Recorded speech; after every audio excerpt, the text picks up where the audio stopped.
I do see in this industry, from when I started 30 some odd years ago, a massive shift towards liquids. But that has been precipitated largely due to cost, because dollar for dollar, liquids are intrinsically less expensive than solids.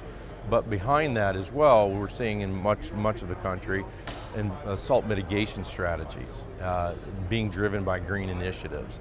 And liquids, quite frankly, are friendlier on the environment. They go to work immediately when applied, they stay where they're applied, they're less harmful to infrastructure, there's less runoff in the winter time. So as we move forward and we're looking for cleaner, smarter, more efficient and profitable ways to do things, liquid is the answer and a big component to that.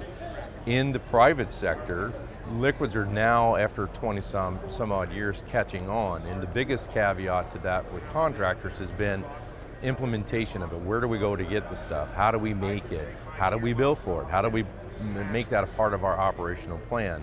Municipalities have had it for 20 some odd years because, quite frankly, they've had the money for the equipment to make it, they have the storage facilities for it, and they have the equipment for it.